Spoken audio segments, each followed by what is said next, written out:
Good afternoon, Assalamu alaikum, and welcome to Sports Extra. I'm your host Ahmed Nawaz with the latest roundup of sports today. Let's take a look at our lineup, what we're discussing. We'll start off with the fact that cricket is going to be the first thing that we're discussing, and in cricket we'll discuss Sri Lanka winning the third ODI by 6 wickets, chasing a target of 291 runs with relative ease, courtesy of Pratham Nissanka getting 137. It's been a superb performance from Sri Lanka. The way they've made a comeback after winning that last T20 is absolutely superb. The intent, the aggression, everything about them winning against Australia is not easy.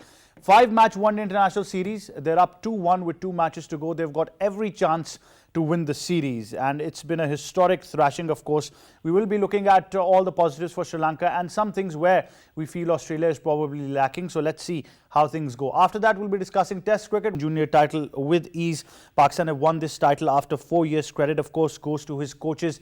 That's what he says. But I think the role of the Pakistan Squash Federation needs to be highlighted and appreciated as well. After that, tennis, not some positive news. Wimbledon round the corner. Naomi Osaka has withdrawn from the Wimbledon. 4-time Grand Slam champion is suffering from an Achilles injury. She has played only 17 matches this season. Ranking has plummeted down to 43. That's the lineup that we're discussing on today's show. We'll continue right after this short break. Stay tuned.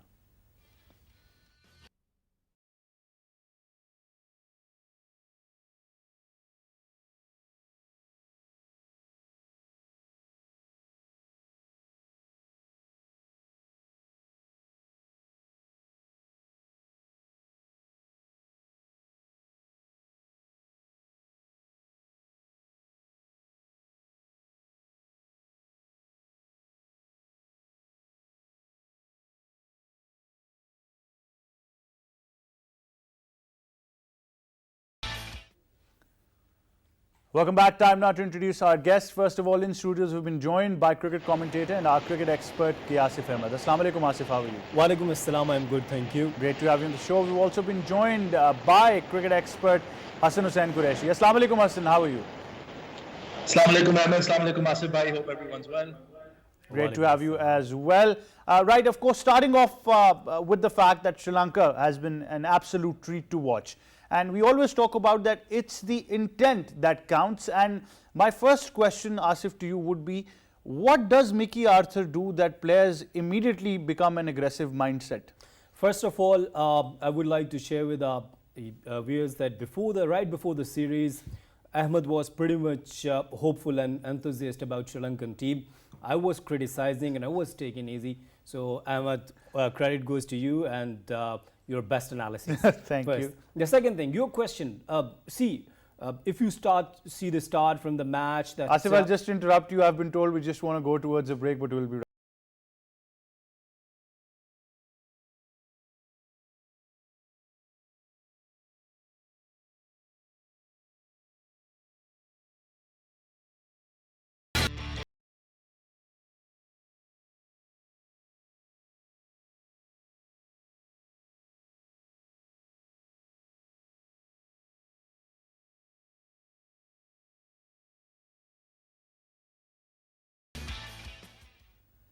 Welcome back to Sports Extra. I'm in conversation with K. Asif Ahmed and we're discussing Sri Lanka's remarkable victory over Australia. Now, there are certain problems for Australia, I understand, but the fact is that in modern day cricket, even 291 is no longer a safe total. That's right, but you know, when we talk about that the Sri Lankan side is playing so nicely, if you see that the track record of Australia versus Sri Lanka from last 5 matches, this is the second win. First was the Duckworth-Lewis method, and this the perfect win. If you see their batting, bowling, especially fielding, they've taken so tremendous catches. On the other side, the Australian, they're always famous for their fielding, but they have dropped some catches there. And I was pretty much amazed to see when Mitchell Starc and Pat Cummins and Steve Smith is not there. Even then, the Australian side is so good. Mitch Marsh, a very young, talented lad and energetic guy, such a nice batter. If he's replacing Steve Smith, so I think that it's a good chance to Australia. It's a good chance for the Mitch Marsh. Well, we're talking about that middle order. Mitch Marsh fits in beautifully in that one-day side. I mean, he can replace anywhere the way he got the talent. So, but the Sri Lankan spinners, I must say, the Lebashin, and then Lebashin early on he was struggling. Then I see that the Alex Carey, who was pretty much he played nice innings, though it was an helping hand for the Australia. But the Sri Lankan spinners, either the left arm spinners, if you talk about their wrist spinner, off spinner Teshkana, everyone was perfect with the line, and then they have taken nice catches. And yes, Travis had played nice innings. Early on, he made 17 on 30 deliveries, but then accelerated nicely and ended up with the 104-5 strike rate, so scoring 70 runs. And then Glenn Maxwell was good. 291 was a respectable total. I'm not saying that if you were talking about the top-notch side like Australia, even 291 is not easy for the Sri Lanka. But their batters, as Dickwella started, he came up and the intentions was pretty much clear that he should have go for the attack. And then he lost his wicket early on, and you see, this is called your leadership. David Warner, Aaron Finch brought Glenn Maxwell because he understood that this pitch is helping with the spinners. Then Glenn Maxwell came up and got the wicket of Dickwella. But after that, how could we talk about that? The almost one batter who scored 80-81. Sorry, I forgot his name. If you could help me out. But I will talk about the Centurion. Pathum Nissanka. It's the way he played. It was top-notch innings. All the ingredients were there, and he just waited for the loose deliveries. And when people talk about the strike rate, so see, he scored 137, 147 deliveries. But I want you to tell the younger lot out there, our young cricketers who are there, who want to play cricket, that any target that you're chasing, it can make a huge difference even if there is one batter on the crease who scores 100. That's right, and I remember the name now, Mendes, the way he was playing, and I mean that the way Ahmed is asking that the youngster, they should understand that the importance of singles, the importance of rotation, the strike rate, and the importance of partnership. See, early on you lost your wicket under 50, and then the other batter who got retired because of injury. Other than the Sri Lanka was going so nicely, and Australian were they were desperately looking to get the wicket, but the way they played, amazing. And credit goes to the coaching, of course, the Mickey Arthur. In the start of the show, he asked me that he has a magical stuff, something that whenever he comes, whenever he joins the camp, he gives some energy, he gives some confidence to the players. This is really important. Except Umar Akmal. That case will always be that special. But because I want to complete things very quickly, my very important question to you is, Australia really miss Mitchell Starc over here, because he always produces something with the new ball, and then in the depth overs he becomes very important. That's right. See, Mitchell Starc and Pat Cummins, they were not in the side. But Josh Hazlewood and Cameron Green, see, they were also super class bowlers. And but honestly, on that kind of track, where you are putting 290, almost 6 required average is 6. But even then, the bowlers, they were struggling, and they didn't get the quality spinners. So difference was not the fast bowlers. Actually, for me, the difference was the spinners. So they got 3 spinners, and yes, Australia was very much good with the Glenn Maxwell. But even then, if you do not have specialized spinners, special spinners like they got, I think that the difference of Mitchell Starc and the Pat Cummins, you cannot create a difference, of course, because both of they are the match winner bowlers, but the way Sri Lankan were playing, I think that they were superb. They were superb indeed. Congratulations to them. They have every chance of winning the series now with 2 more one-day internationals to go, and you never know. They might just take the series. It will be very important for them considering the timing and the conditions in Sri Lanka. Of course, cricket connects everyone, so I think this victory will be very important. And the way the side is gelling together, they can be a phenomenal side in future ICC tournaments as well. Moving on to Test cricket, where West Indies have managed to beat Bangladesh by 7 wickets. They chased a target of 84 in the second innings by losing just 3 wickets. Problems for Bangladesh, Asif, continue. Very in 50 overs match. Absolutely. Asif, thank you very much for being on the show. Always great having you. On that note, we'll go towards a short break, but we'll be right back. Stay tuned.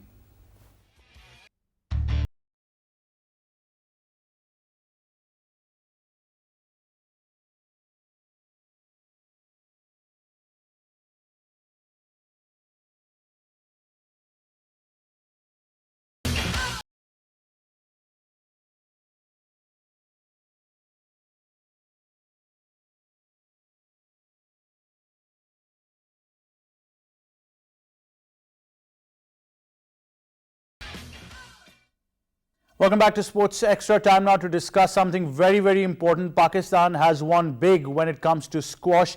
It was the 29th edition of the Asian Under-19 Junior Squash Championship being played in Thailand, and Pakistan's Noor Zaman has been crowned the champion. After 4 years, Pakistan has won this title. A huge congratulations to Noor, his family, his parents, of course, his coaches, and especially to the Pakistan Squash Federation, who've been very, very particular in making sure that this younger lot, which is the future at grassroots levels, gets the entire requirements of their trainings met, whether it's the fitness criteria, technical requirements. They've taken very good care of these boys.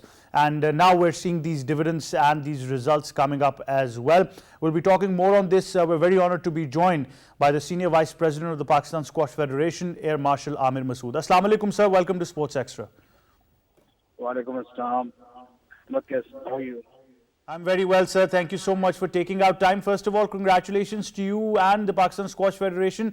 What would you like to tell us, sir? How important is this victory for us? Definitely for squash and especially for the youngsters, I think this victory means a lot.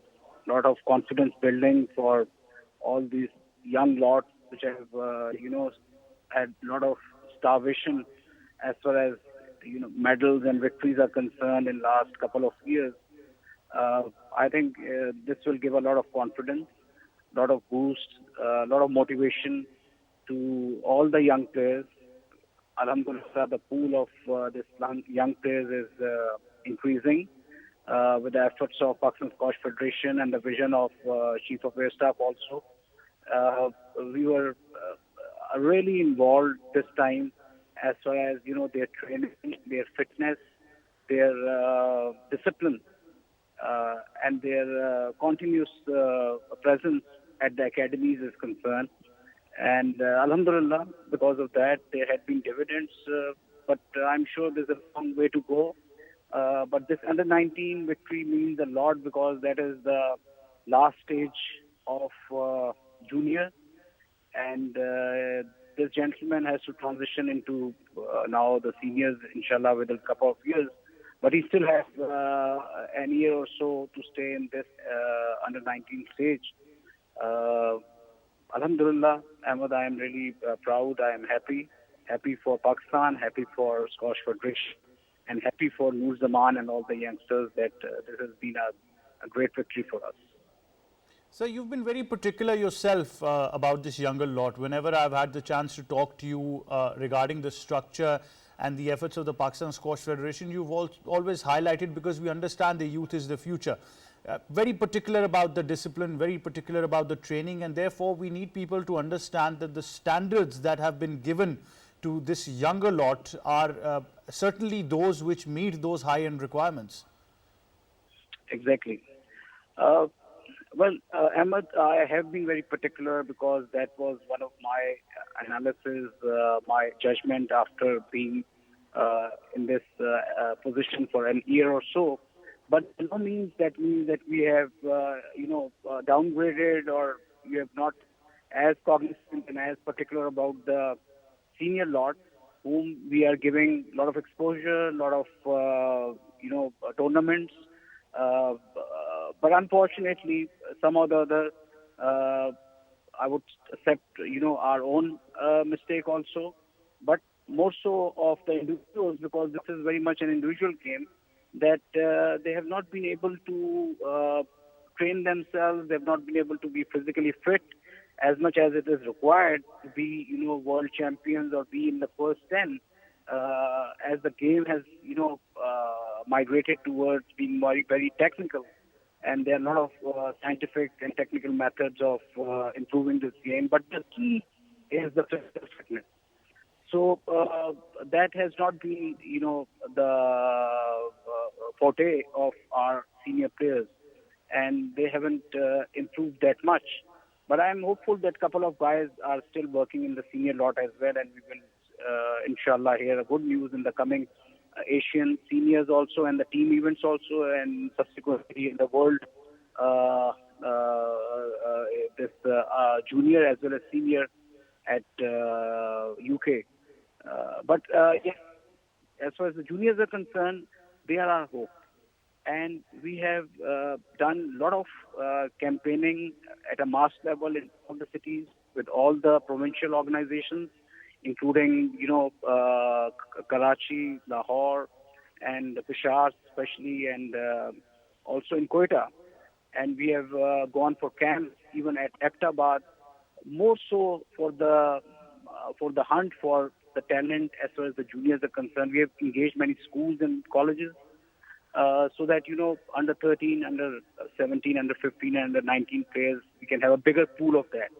Once we have a bigger pool, then there will be a lot of competition among them, and we are encouraging them with a lot of tournaments, satellite tournaments at home, giving them a lot of incentives and prizes as well as prize money, and giving them exposure in different foreign countries after, having a sort of national level championship. And we have sent 4 guys to Qatar and another 4 to America and to the different other countries of the world also, so that they get maximum exposure at this stage. And they see the standards which are being maintained over there. So we are, inshallah, working on that very aggressively, very diligently. And we are committed for this, that this younger lot pool is going to increase.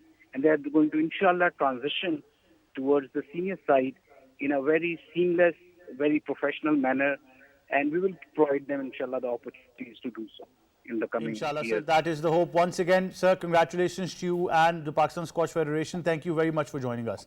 That was Senior Vice President of the Pakistan Squash Federation, Air Marshal Amir Masood, talking to us regarding the victory that Noor Zaman has achieved at the Junior Asian Championship. He is the champion, of course, and a long way to go. But one thing is for sure, that we've got a great future coming up for squash, and this younger lot, when they transition into that senior level, will truly bring dividends with, of course, the support and the magnificent level of care and training that is being given to them, courtesy of the Pakistan Squash Federation. Now, before we leave, of course, we've got 2 very, very special things to share with you. First of all, the Sultan of Swing, the King of Swing, will always be there, because a very wonderful video came up in a very beautiful atmosphere with that legendary run-up, and in his traditional style with an in-swinging Yorker, he managed to clean bowl England batter Michael Atherton, who had no answer to that in-swing. It was a charity match being played, remembering the great Shane Warne. And not only that, Wasim Akram took 3 wickets, but he also scored a 50 on 20 delivery. So all-round performance there. Lovely to see former cricketers also there joining in, and it was a great omen as well. One more thing that we're going to be sharing with you is the story of Khwaja Masood Akhtar, a civil engineer to the largest football producer company, which made the FIFA World Cup footballs for many, many World Cups that we have witnessed. It's a very, very inspiring story, very interesting. We've got a report on that from me and the entire team. It's going to be goodbye for now, but we'll leave you with this report. The Pakistani city of Sialkot lies at the heart of worldwide production of footballs. Around 40 million footballs are made here every year. Although Pakistan has not been able to establish a permanent international football team, but the country has emerged to be the world's largest football supplier. Years ago, a young civil engineer from Sialkot named Khwaja Masood Akhtar was helping his uncle in his family business after completing his education. One day, his uncle decided that the young man would now stand on his own feet instead of working with him in his football factory. Initially, he started making footballs with a few employees. The number of workers increased to 50, and they started a small factory called Forward Sports in 1991, but it was still difficult for them to sell and export their products in a suitable market. He became fortunate enough and was approached by a representative of the German company Adidas, who provide footballs to FIFA and other organizers for international tournaments, including the World Cup. Khwaja Masood made a big decision. He intended not only to acquire the required machinery of the time, but also to modernize his factory and acquire the latest technology at the international level. Meanwhile, he began receiving orders from Adidas to make football for the World Cup, and Forward Sports first created Brazuca football for the 2014 World Cup in Brazil. Then he got the order to make Telstar 18 for the World Cup to be held in Russia in 2018, and now for the World Cup to be held in Qatar in November this year. Khwaja Masood Akhtar told in an interview that Forward Sports is currently the largest football factory in the world, and they are exporting millions of footballs monthly. Forward Sports has also set up the state-of-the-art laboratory to maintain the international standard of footballs, where numerous tests are carried out before final packing.